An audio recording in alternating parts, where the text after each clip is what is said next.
Ketika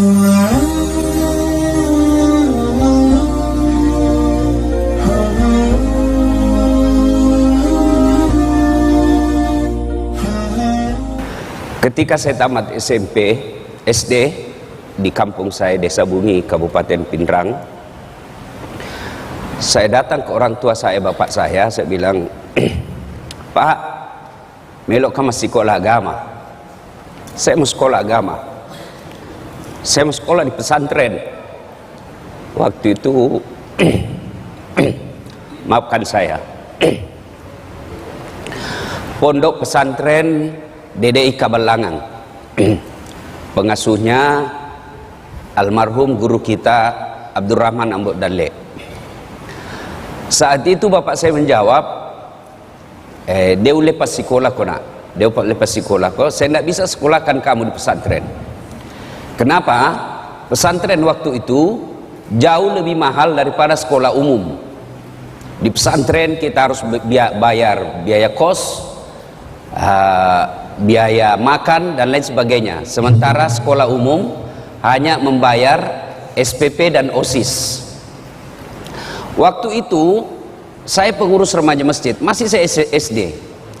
Lalu ngadulah saya dalam tahajud. Saya alhamdulillah masih SD saya sudah kenalan itu salat tahajud. Ya. Saya ngadu kepada Allah. Kalau bahasa Bugisnya mah peletuk kak. Tidak ada keluargaku orang kaya, tidak ada keluargaku pejabat. Lalu saya ngadu kepada Allah, ya Allah, kenapa kau lahirkan saya bapakku miskin? Saya tidak minta beli motor, saya tidak minta beli mobil, saya cuma mau sekolah agama. Alhamdulillah, saya malah sekolah umum, SMP di kampung, SMA 4, sarjana saya ada 2, sospol 1, sarjana syariah 1, sospol pun hampir 4 semester saya rahasiakan ke bapak saya, karena bapak saya tidak mau kalau saya sekolah politik. Dia bilang, ada tuh politik pak, boleh-boleh. Saya selesai S2, S3 dan seterusnya. Apa yang membuat saya terharu? Alhamdulillah, saya bisa jadi ustadz meskipun saya tidak pernah mondok. Saya malu bicara di tempat ini. Di sini kumpulan orang-orang soleh, ada guru-guru kita. Saya kalau ketemu teman-teman guru-guru di Wahda Islamiyah, saya selalu berkata Tuan Guru, Andrung Guru. Kenapa? Disitulah pusat orang punya ilmu. Saya ini hanya pandai menyebarkan ilmu. Sumber ilmu saya dari teman-teman saya di Wahda. Lalu menjadi pertanyaan, kenapa orang panggil saya dakwah? Nah saya ini kasihan, bukan keilmuan dalam bidang dakwah. Ternyata salah satu sebabnya ketika orang saya tanya, bagus cara tak menyampaikan Ustaz. Tidak ada orang sakit perasaannya. Paling banyak sakit perasaannya ibu-ibu. Tapi heran, tetap kita suka itu ibu-ibu Ustaz. Nah, inilah kemudian saya bersyukur pernah sekolah dan sampai sekarang masih mengajarkan ilmu komunikasi. Saya tidak mungkin berlebih ketika saya katakan ilmu pertama yang diajarkan Allah kepada manusia Adam alaihissalam adalah ilmu komunikasi. Kapan Ustaz? Ketika Allah mengajarkan nama-nama makhluk dan tumbuhan kepada Adam. Nama adalah simbol, simbol adalah kajian utama ilmu komunikasi. Bapak saudara-saudara sekalian yang saya hormati. Nah, melanjutkan itu tadi intermezzo saja. Alhamdulillah emosi saya sudah mulai terkontrol. Saya gampang tersentuh ketika kumpul dengan teman-teman ustadz, karena saya bilang dalam hatiku, mereka mendalami ilmu agama sampai ke luar negeri, tinggalkan keluarga, kadangkala keluarkan ongkos baru bisa mendapat ilmu yang sangat dalam. Saya alhamdulillah santai-santai ji bisa dapat ilmu. Kenapa? Karena saya memang minta dari Allah Subhanahu wa Ta'ala. Cuma saya harus tahu diri bahwa ilmuku rendah sekali. Ustadz Fahrul Rosi hari ini nak kira kak barangkali basang. Bateku na golai. Masya Allah. Biasa saya kalau dikasih begitu kak banyak pak ganti langsung bilang ada basang. Apa maksudnya? Golai capok. Coba ya. Nah, Bapak Ibu saudara-saudara sekalian, Allah berfirman dalam Al-Quran, Bismillahirrahmanirrahim, Ya ayyuhalladzina amanu dukhulu fisilmi kaffatan wa la tattabi'u khutuwatis syaitan innahu lakum adu mubin. Wahai orang-orang yang beriman, masuklah engkau ke dalam Islam secara sempurna, jangan Islam pencitraan. Sekarang ini kalau musim pilkada itu politisi penampilannya kala-kala ustadz, rapat songkoknya, pakai serban, pakai gamis, nah bungkus dirinya serban putih, baru pegang tasbih besar, foto pasang baleho 4x6, kala-kala penampilan Ustadz Dasad. Begitu disuruh imam sholat maghrib, nah bilang Ustadz paruh suaraku. Jangan Islam seperti itu, pencitraan. Dan masuklah ke dalam Islam secara benar, dan janganlah engkau ikuti langkah-langkah setan, karena sesungguhnya setan itu musuh yang nyata bagi kalian. Nah, kira-kira kalau pengajian begini Bu, ada enggak setan di tengah-tengah kita? Kira-kira ada setan Ibu? Ada.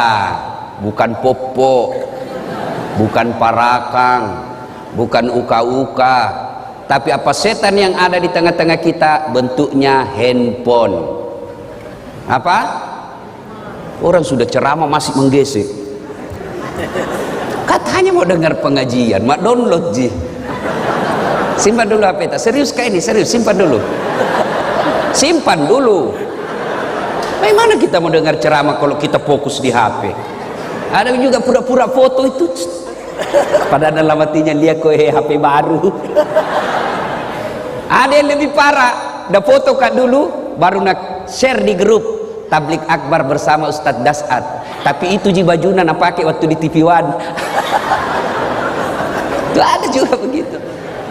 Nah ibu bapak saudara-saudara sekalian, pada Tablik Akbar kali ini tema yang saya ingin sampaikan fokus pada cinta. Adik-adik ini yang banyak kecuping-kecuping. Ini adik-adik percayalah, semua penyakit kita ingin cepat sembuh. Mau penyakit kusta, sakit kepala, sakit gigi, sakit utang, semua kita ingin cepat sembuh. Satu-satunya penyakit yang kita tidak mau sembuh adalah penyakit jatuh cinta. Inilah penyakit jatuh cinta, nggak mau kalau sembuh, maunya kita jatuh cinta selamanya. Nah, bicara tentang cinta saya tidak mau ceramah, saya hanya ingin menyampaikan kisah-kisah bagaimana cinta, dakwah dengan cinta. Satu,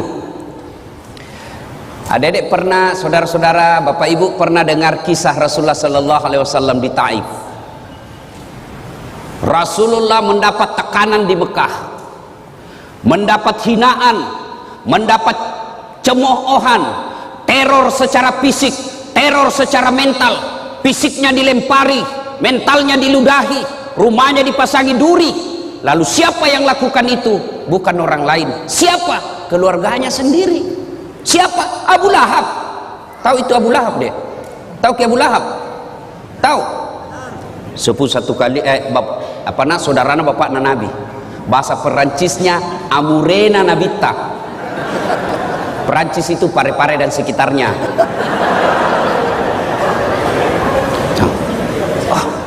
Kalau orang lain yang teror kita bos, bisa dilawan. Kalau orang lain yang menghina kita, kita bisa aja berkelahi. Tapi ini paman kita. Kita berharap ketika kita yatim piatu, kita berharap ketika tidak ada lagi orang yang mampu menolong kita, ada paman, ada saudaranya bapak kita yang tokoh masyarakat di kampung itu. Tentu harapan kita, mudah-mudahan kodong ini pamanku bisa tolong kak. Tapi apa yang terjadi? Justru pamannya Nabi dan istrinya yang teror Nabi. Bayangkan, teror fisik, teror mental. Tapi Nabi tidak pernah lebay. Tidak pernah kita dengar Nabi cuti jadi rasul. Karena tekanan-tekanan akhirnya cuti 1 bulan. Tidak pernah. Lalu dalam desakan dan hinaan seperti itu, Rasulullah Sallallahu Alaihi Wasallam ke Taif. Saya waktu terakhir ke umrah, saya sempat ke Taif. Itu Taif, kita naik tebing-tebing gunung. Kemudian sampailah kita di Taif. Nabi sampai di Taif, waktu itu jalan kaki. Saya naik mobil masih hampir 2 jam. Itu pun ada teman saya mabuk. Kenapa? Ular tangga. Naik lagi. Anak-anak zaman now tidak tahu ular tangga. Kita dulu waktu tak kecil ular tangga, ular tangga. Kalau dapat tangga naik lagi. Begitu dapat ular, turun begitu deh. Coba, masya Allah. Sampai di Taif, apa Nabi lalu sampaikan? Nabi lalu sampaikan keinginannya. Saudara-saudara sekalian, minta pertolongan. Ya, saya ajak kalian ikut beriman kepada Allah. Jangan sembah kecuali Allah. La ilaha illallah Muhammad Rasulullah. Bagaimana reaksi orang Taif? Masya Allah. Orang-orang tua di Taif nak kumpulkan itu anak-anak. Anak-anak bocah, ABG. Dia bilang, "Piku lempar itu, lempari." Bayangkan Pak, kalau orang dewasa lempar ki, masih kita merasa terhormat. Kenapa? Seusia ki bos. Tapi anak-anak yang ngusir kita, itu tekanannya, tekanan psikologisnya sangat tinggi. Lalu pada saat Nabi dilempari, datang malaikat Jibril menawarkan bantuan. Dia bilang, Jibril, kalau bahasa kita, Mas bro, Muhammad tak lewat-lewat itu. Saya diperintah Allah, berdoa kau saja, Allah angkat. Saya diperintah Allah, saya lempar ini 1 kampung, saya hancurkan mereka. Kira-kira kita dek, ada ini borong ki, nabuli ki 1 kelas. Tiba-tiba datang ke polsek, bagaimana? Apa jawaban tak kira-kira? Kalau saya 1 kampung lempari kak, tiba-tiba datang Densus, bagaimana Ustaz? Tangkap, tembak semua. Tapi apa jawaban Nabi? Jibril, kalau betul Allah ingin mendengar doaku kali ini, saya hanya ingin berdoa, ya Allah, berikan hidayah kepada seluruh masyarakat Taif. Jangan hancurkan mereka. Mereka lakukan itu karena dia tidak tahu saya. Mereka lakukan itu karena mereka tidak paham apa yang ingin saya bawakan kepada mereka. Saya hanya minta, ya Allah, berikan hidayah kepada mereka. Masya Allah. Coba membeda. Inilah yang disebut dakwah dengan cinta. Kisah kedua, bicara soal cinta. Bapak saudara-saudara sekalian, cinta, dakwah dengan cinta, dan cinta tidak akan muncul tanpa ada kesabaran. Coba kita kira gampang jadi ustadz. Wah, banyak itu cobaannya bos. Bayangkan kalau kita diundang sampai ki di sana, kita berharap nak kasih makan ki dulu, baru ki tiba dari Balikpapan. Apa kek sedikit mau? Tuh, jantung makin langsung buka ini Ustaz.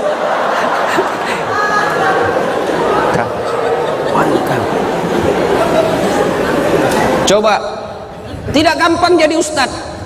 Belum lagi saya pernah diundang ke Pulau Kijang. Pulau Kijang, Sumatera, Riau, tapi pedalaman. Waktu nak telepon kak, Assalamualaikum Ustaz. Waalaikumsalam. Betul Ustaz Dasat, betul sekali. Kenapa ki? Kami ini orang Bugis yang ada di tanah Sumatera, Pulau Kijang. Oh, ringkas kisah, merenung ki kasih Ustaz loma ceramah ko kampota. Bugis. Oh, jago ini orang Bugis ini.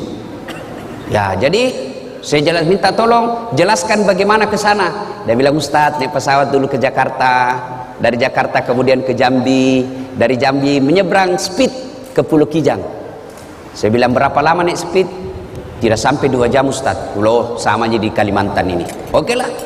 Begitu saya sudah naik di speed, ternyata bukan speed, apa? Katinting. Bilang, itu speed itu kan yang cepat. Ini katinting, toko. Mati ku bilang. Mulai mak jengkel di situ, mulai mak jengkel. Sudah. Tanam-tanam mak, astagfirullah, astagfirullah, astagfirullah. Saya lihat jamku 1 jam lebih, astagfirullah, astagfirullah. Begitu 2 jam belum sampai. Dalam hatiku Nabi bilang ini tidak sampai 2 jam, 2 jam ini sampai 5 jam belum sampai. Langsung aku bilang, Daeng, kita bilang tidak sampai 2 jam, nah 5 jam makin ini belum sampai. Nabi bilang, tak dampang kak kasih Ustaz, maafkan saya Ustaz, kenapa? Ini sebenarnya hampir 9 jam. Wah, la ilaha illallah. Saya bilang, kenapa tidak terus terang supaya saya sediakan fisik dan mental? Apa dia bilang? Kalau saya jujur Ustaz, pasti Ustaz tidak mau datang.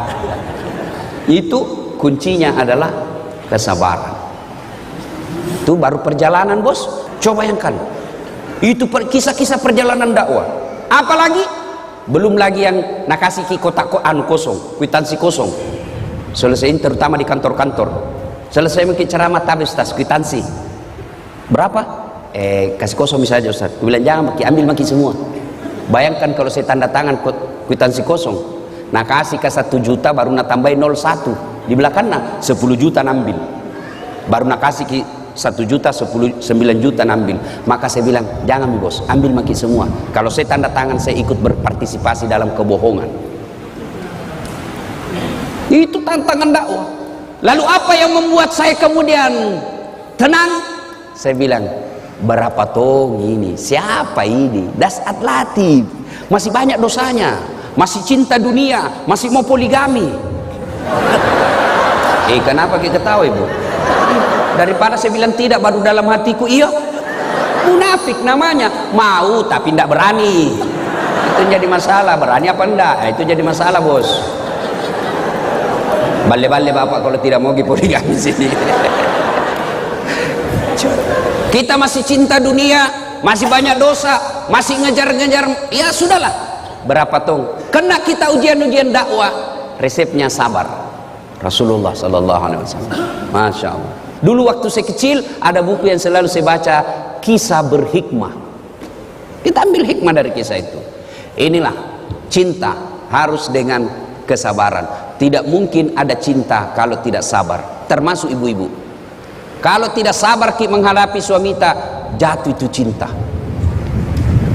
Nah, mau bicara tentang cinta yang hebat, Masya Allah. Ada seorang wanita, kembali lagi. Ini saya baca kisahnya, ternyata didaifkan hadisnya. Siapa dia? Ayub alaihissalam. Ayub alaihissalam.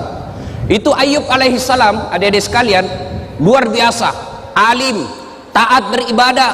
Allah kelimpahkan beberapa rezeki kepada Ayub alaihissalam. Tapi hebatnya Ayub alaihissalam, kaya dermawan, kaya sogi malabo. Yang banyak di Indonesia, kaya pelit, kaya seke, kikirigala paku jambatang, pelit, bakil. Tahu orang di kampungku bilang kikirigalang paku jambatang. Apa artinya? Kikirigalang, kikirim itu galang, tidak mau namakan. Paku jambatan, jambatan basi nupaku, tidak mau mempan. Itu orang pelit. Duduk makin sama-sama berharap karena dia kaya nak traktir tidak tong, langsung saja tabes tas pulang dulu. Dalam hatiku ndak tong nak bayar kanga ini. Coba, itu orang kikir. Ini Ayub alaihissalam kaya dermawan, lalu seluruh malaikat memujinya. Luar biasa Ayub alaihissalam, malaikat ikut memujinya. Satu makhluk Allah yang cemburu. Siapa? Iblis laknatullah alaihi. Nabi bilang, iblis, tunggu dulu Tuhan. Dia begitu Ayub, baik agamanya, taat beribadah, dermawan, karena dia kaya. Coba kalau dia miskin, tidak begitu. Allah berfirman, saya lebih tahu dari kau iblis. Dia bilang, tidak memang toh. Iblis dia bilang, kalau begitu Tuhan, kasih saya kesempatan menggoda ini Ayub. Allah kemudian, silakan, siap. Akhirnya apa? Ayub alaihissalam terbakar seluruh hartanya, kebun-kebunnya musnah, binatang-binatang ternaknya mati karena penyakit. Begitu miskin, datang iblis. Ayub masih bersikir, dibisik, Ayub, sudah mau, apalagi kau puji-puji Tuhanmu? Bayangkan ambil hartamu, jangan kau puji-puji Tuhanmu, apalagi Tuhan apa itu Tuhanmu? Apa kata Ayub alaihissalam? Bos, jangan kau banyak bicara di situ nah. Bukan begitu di hadis, bukan, ini bahasa Ustaz. Supaya enak didengar bos. Tuh, bayangkan kalau lapar kita baru serius sekali, tambah lapar orang. Tuh. Nah. Bahkan dilupakan. Akhirnya apa? Apa kata Ayub? Dengar baik-baik adek, dengar baik-baik ibu.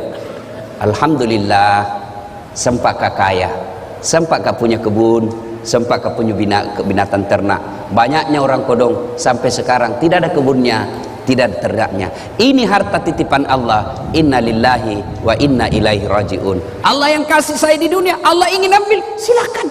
Yang penting lebat Tommy. Nabi bilang orang Bugis, taruh meti ke pura muir rede. Oh, Nabi bilang kalau bahasa kita, dia bilang kira-kira kalau bahasa kita ya, apai. Dia bilang itu iblis, apai. Masih mau kok? Hebat gitu. Nabi bilang tidak. Itu Ayub begitu karena dia anaknya. Coba kalau tidak ada anaknya. Allah berfirman tidak ada anaknya atau tidak, dia taat. Akhirnya apa? Wafat lagi anaknya. Datang lagi iblis. Bos, sudah itu kau sembah Tuhanmu. Bayangkan, dari ada hartamu nambil mi, sekarang anakmu lagi nambil, sudah mi. Apa kata Ayub alaihissalam? Jangan kau banyak bicara di situ deh, bosan kuliah kok. Coba, alhamdulillah sempat kau punya anak. Banyaknya itu orang kodong bertahun-tahun sampai tua tidak punya anak. Alhamdulillah ada anakku. Setan tak kancing, tapi dia jujur lagi sama Allah. Tidak memang Tuhan. Coba kalau dia sakit, tidak mungkin dia begitu. Allah dia bilang saya lebih tahu sehat atau sakit. Dia tetap sabar beribadah kepada aku. Akhirnya apa? Dicoba lagi Ayub alaihissalam dengan apa? Penyakitnya tidak tanggung-tanggung. Ayub alaihissalam datang lagi di iblis.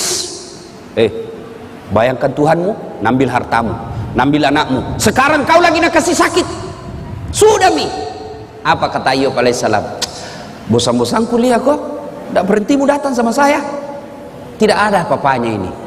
Masya Allah, puluhan tahun saya sehat.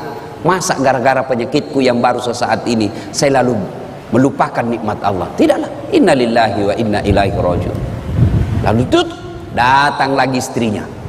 Dia bilang apa sama istrinya? Istrinya bilang apa? Bang, berdoa maki sama Tuhan, minta ki supaya berhenti penyakit kita. Apa kata Ayub alaihissalam? Masih kak, saya malu minta kepada Allah.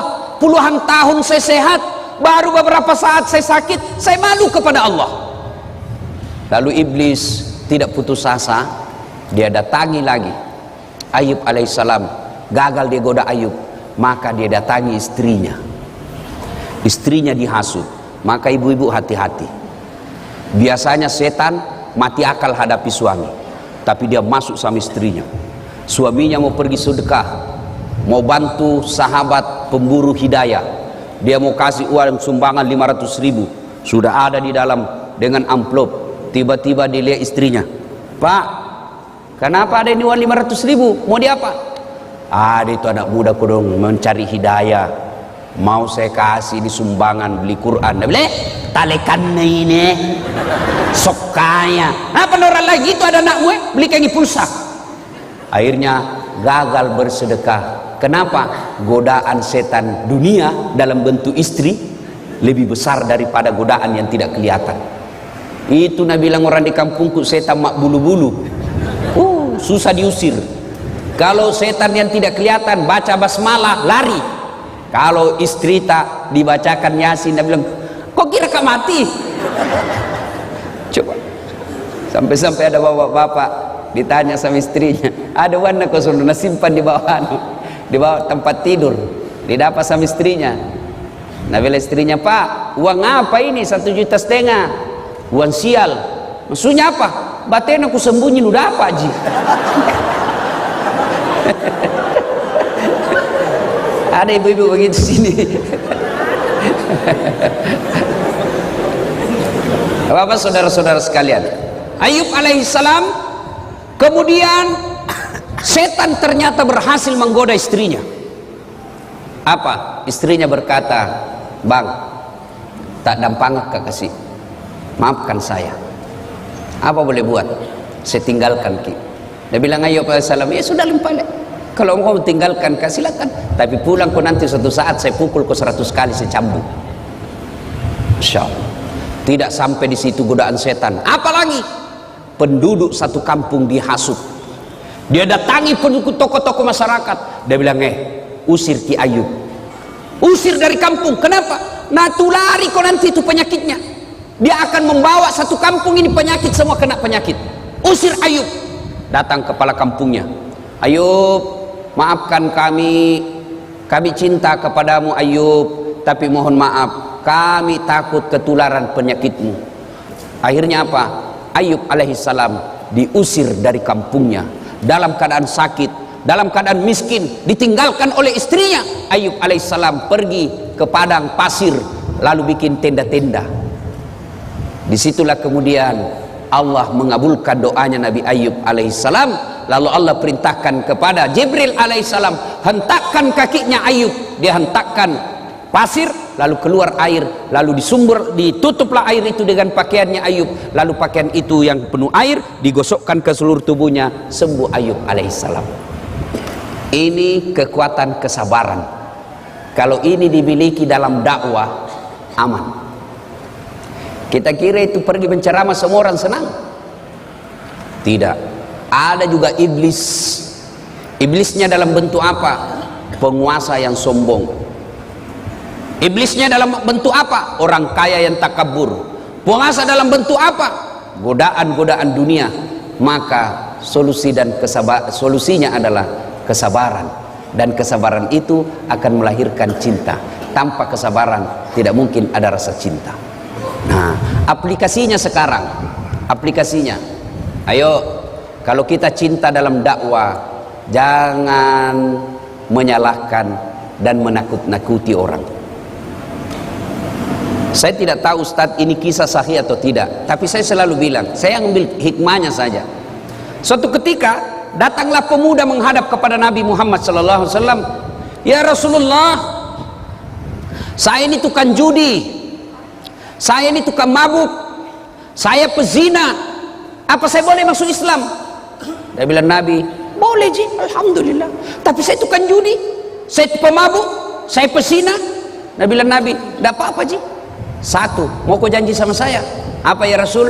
Kau janji sama saya tidak pernah bohong, alias jujur kau. Dalam hatinya deh, gampang aja. Dia sudah bilang, kenapa ini Muhammad? Dia takut saya ji. Tidak jujur, padahal saya sudah jujur, nyata-nyata saya sudah bilang saya pezina, saya sudah jujur nyata-nyata saya perampok, saya sudah jujur nyata-nyata saya tukang judi, saya pemabuk, masih dia kira saya tidak jujur. Baik ya Rasul, saya jujur. Oke, syahadat. Syahadatlah anak muda ini. Setelah itu waktu demi waktu berjalan, timbul kebiasaannya lagi. Dia mau berzina, dia cewek cantik mau berzina, tiba-tiba dalam hatinya, saya sudah Islam. Nanti kalau saya ketemu Nabi, apa ku bilang dik? Kau sudah Islam? Iya. Kau berzina? Kalau saya bilang berzina, tidak enakku, Islam baru berzina. Kalau saya bilang tidak, berarti bohong kak. Akhirnya apa? Batal berzina. Selang lagi beberapa saat, mau berjudi lagi. Saya sudah Islam. Saya ditanya Nabi masih judi kak? Tidak enak. Kalau saya bilang tidak, bagaimana? Berarti saya bohong. Akhirnya apa? Batal lagi judi. Mau mabuk, begitu lagi. Seterusnya dan seterusnya dan seterusnya. Lalu dia datang kepada Nabi. Ya Muhammad, luar biasa. Luar biasa kau ya Muhammad. Betul satu yang ku minta, tapi itu intinya. Coba kalau Nabi langsung katakan tidak boleh, pezina tidak boleh masuk Islam, maka dia tidak masuk Islam pada saat itu. Tidak. Lalu kita belajar lagi Al-Quran. Coba lihat Al-Quran. Ketika mengharamkan khamar, ballo, vodka, whisky, Jenever, Donald, topi miring, apalagi itu lempox. Sekarang lempox itu yang bahaya dan murah. Sekarang ada di Makassar, ada tong komunitasnya. Apa? Komunitas pemuda bernapas dalam kaleng. Hancur juga ya anak muda ini. Lempox nah campur lem tikus. Apa Anda bilang? Cemen lumen. Masa baru 1 botol teler mako? Itu teman tak tahu aja gona sampai masuk di got. Anak muda sekarang malu dibilang kampungan. Saya dulu waktu sekolah, kalau anak-anak sudah bilang, udah saat sini kau. Jangan deh, saya jauh-jauh dari kampung mau ke sekolah baik-baik. Nah bilang kampungan deh ini. Aku bilang biar nih bos, daripada kau tidak ada kampungmu. Nah, coba kita lihat pelajari itu ayat tentang khamar. Ketika Allah haramkan khamar, kan tidak langsung. Pada saat itu orang-orang Arab kafir jahiliyah waktu itu bukan cuma dia minum itu khamar, dia mandi. Dia mandi itu khamar. Begitu hobinya dengan khamar. Turun ayat. Ayat pertama tentang khamar. Apa? Disentuh dulu akalnya. Khamar itu ada manfaatnya, juga ada buruknya. Tapi ketahuilah keburukannya jauh lebih besar daripada kebaikannya. Ini peringatan bagi orang-orang yang berpikir. Mulai berpikir, oh ya tahu ada baiknya, tapi lebih banyak jahat keburukannya. Akhirnya mulai jalan pikirannya. Lama turun ayat kedua. La taqrabus salata wa antum suqara. Jangan kau dekati khamar ketika kau dalam keadaan mabuk. Artinya apa? Yang tadinya orang Islam sudah masuk Islam, yang tadinya orang kafir masuk Islam, 5 kali sehari semalam sholat, artinya 5 kali tidak boleh mabuk. Maknanya dalam sehari makin jauh dia dari khamar. Lama turun ponis terakhir, keputusan akhir. Innamal khamru rijsun min amali syaitan. Sesungguhnya khamar rijsun, bapak moyangnya dosa, min amali syaitan, perbuatan syaitan, jauhi agar kamu termasuk orang-orang beruntung. Nah ini, jadi kalau ini kita pakai berarti dakwah itu harus bertahap. Ada orang pulang pengajian, saya tanya bagaimana? Tidak mau ikut pengajian Ustaz. Apa? Dede itu Ustaz saya sangi neraka na cerita pamalla-malla. Coba. Nah ibu bapak saudara-saudara sekalian, terlalu banyak saya bicara, nanti terlalu banyak salahnya. Nanti kalau ada salah Ustadz Fahrul Rosi yang akan meluruskannya. Demikian pada intinya Rasulullah berhasil menyampaikan dakwah dan sampai kepada kita ajaran-ajaran Islam ini karena disampaikan dengan cinta. Kalau kita berdakwah dengan cinta, maka insya Allah tidak ada yang menjadi musuh kita. Ya, salah boleh kita berbeda pendapat, Dek, boleh. Saya itu sepanjang perjalanan jadi dai, saya tidak senang membahas masalah khilafiyah, ikhtilaf, perbedaan pendapat ulama. Saya tidak senang. Lebih baik saya senang bahas itu bagaimana itu nak muda mau datang di masjid berjamaah, bagaimana itu orang kaya mau bangun masjid, bagaimana ibu-ibu ini diajari anaknya pakai tutup aurat. Soal bagaimana Nabi dakwah takbir, saya tidak terlalu tertarik. Ada yang begini Ustaz, ada yang begini Ustaz, ada yang begini. Mana cocok semua? Yang mana tidak cocok? Yang tidak angkat tangannya. Begitu saja, ya. Saya dalam ini boleh kita berbeda, boleh. Saya dalam mazhab dakwah saya, metode dakwah saya tidak terlalu tertarik membahas yang begitu-begitu. Saya lebih senang membahas bagaimana orang-orang ini mau datang ke masjid, mau bersedekah, mau menghindari gosip, ya. Sekira itu. Demikian Bapak saudara-saudara sekalian, mohon maaf yang sedalam-dalamnya jika ada kata dan kalimat yang tidak berkenan. Kita bisa lanjutkan nanti dalam sesi tanya jawab. Insya Allah Anda bertanya, saya jawab. Bagaimana kalau tidak tahu Ustaz? Saya tetap jawab. Apa jawabannya? Saya tidak tahu. Masa saya mau tahu semua, bukan nggak saya kamus. Cukup Ustaz? Alhamdulillah ya. Demikian, mudah-mudahan ada manfaat. Lebih dan kurangnya mohon dimaafkan. Assalamualaikum warahmatullahi wabarakatuh.